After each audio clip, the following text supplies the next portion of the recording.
Salut les amis, bienvenue sur ma chaîne Manu, agriculteur par passion. Bah écoutez, un nouveau tour de plaine cette semaine parce que forcément vous vous doutez bien que dans les champs, tout ce qui est belle vidéo, tracteur et tout ça, on n'en fait pas parce que tout est implanté. Écoutez, tout ce qui est bonne terre chez nous, alors on est en Calvados, donc on est passé quand même beaucoup à côté des perturbations. Il y a beaucoup de parcelles, on va dire, qui sont pas profondes en terre, qui n'ont pas de réserve utile d'humidité, qui sont en souffrance actuellement. Là, je me trouve dans une parcelle, là où c'est du limon, c'est de la bonne terre, donc là, il n'y a pas trop de soucis. Au point de vue maladie, c'est assez sain pour l'instant. Et puis là, on est déjà à l'épiaison, on a à peu près une bonne dizaine de jours d'avance. Donc là, vous voyez le futur épi qui va sortir dans très très peu de temps, parce que là, les températures ont drôlement augmenté. On a une vingtaine de degrés aujourd'hui, 21-22, il y a un peu de vent. Mais bon, là pour l'instant, pas trop de bobos. Le problème est plus dans les cultures, enfin pour ma part en tout cas, dans les cultures de printemps. Je vais vous faire voir par la suite, en faisant mon tour de plaine, mon lin de printemps qui a vraiment du mal. On a repris un orage l'autre jour, on a eu 14 mm, ça faisait bien longtemps qu'il avait plu. Et du coup, forcément tous les grains n'ont pas levé. Alors je pense en grande partie de ma faute. J'ai sûrement pas placé la graine au bon moment, enfin au bon endroit surtout. Mais bon, voilà, c'est fait. Et puis le reste des cultures est plutôt pas mal. Les lins d'hiver, eux, pour la région, et j'ai plutôt des beaux lins pour la région. Après, ça va pas être l'année du siècle, hein, ça va être des lins très légers. Je pense 7 tonnes et demie, 8 tonnes. Mais bon, par rapport à ce que je vois ailleurs en roulant, je vais pas à me plaindre, quoi.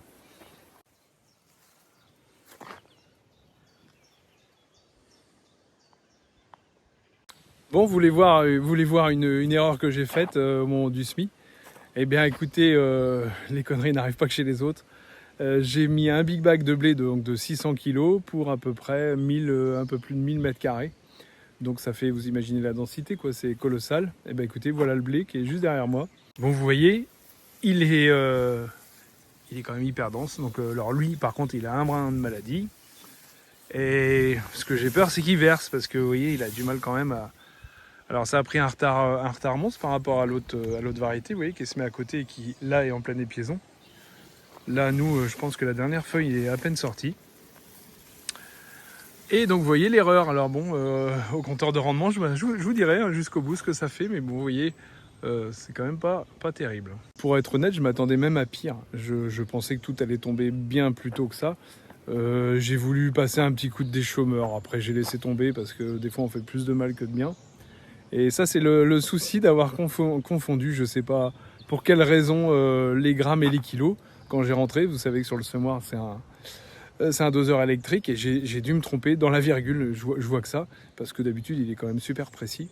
Donc, je vous ferai part de ma connerie jusqu'au bout. Je vous ferai part de ça au moment de la moisson, parce qu'avec le compteur de rendement, je pense qu'on va vite voir des choses. Donc, chose à pas faire, hein.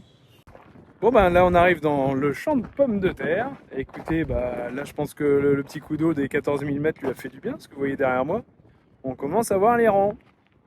Donc ça, c'est plutôt bon signe. Vous voyez, ça a mis quand même un mois levé, hein, quasiment un mois. Allez, sors petite pomme de terre. Hop.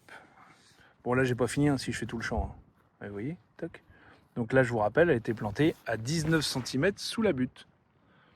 Et puis là, à mon avis, dans une journée ou deux, ça va sortir. Bon, le gros avantage, vous voyez, c'est que les 14 mm ont permis, dans la butte, d'avoir quand même du frais. Et là, vous voyez, je suis pas profond, mais c'est plutôt bon signe de faire ça, quoi. Bon, alors le lin, tu vois, vous voyez, j'ai du lin qui a du mal à lever par place. Bon, le problème, c'est la différence de hauteur entre les deux.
vous avez vu, pour le nettoyage de l'épandeur d'engrais, c'est quand même sympa ma nouvelle acquisition. Donc là au moins pour faire le Karcher, on est à hauteur, on peut le basculer. Alors moi par rapport à la petite chaîne qui était vendue avec, moi je préfère un petit 3 points. Donc pour moi c'est plus stable, déjà si on veut le renverser, au moins ça va tenir.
Bon, vous voyez, le Farmal est enfin fini. Eh ben écoutez, je peux remercier Martin et Jordan parce que c'est surtout eux qui ont travaillé dessus. Martin, il a refait toute l'électricité dessus, c'est quand même super bien fait. Et Picasso a refait toute la peinture. Moi, j'y ai très peu touché. Écoutez, il a quand même de la gueule. Hein.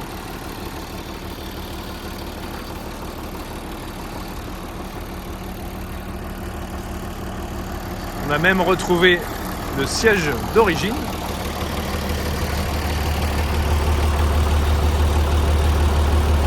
Bon, on est toujours aussi dans nos récoltes d'asperges, hein, mais bon ça, je veux dire, la méthode de récolte n'a pas changé en 15 jours, 3 semaines.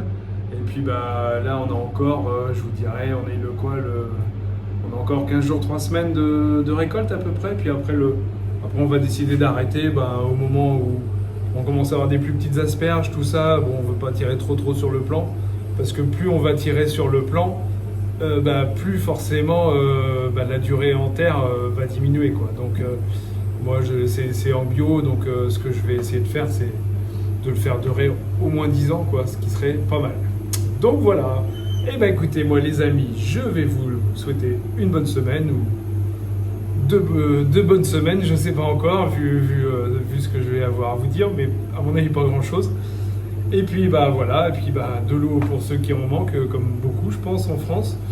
Et puis le Calvados, chez nous, on est quand même pas du tout, on n'est pas du tout gâté par l'eau. Hein. Il y en a beaucoup en Haute-Normandie, il y en a, mais chez nous c'est quand même très sec. Nous on a cette chance là cette année, c'est d'avoir les blés plutôt dans des bonnes terres, donc ça va, je pense que la récolte va être à peu près, j'espère, correcte. Mais je plains les mauvais champs caillouteux, là je peux vous en faire voir un, là. Je vous mettrai une vidéo là-dessus, ouais, ça va être la cata, mais bon, je connaissais la parcelle, hein. C'est très rarement une bonne parcelle, et puis en fait on arrive à faire 80-90 quintaux quand il pleut tous les 15 jours. Donc voilà, et écoutez, bonne semaine à tous, et puis à bientôt, salut.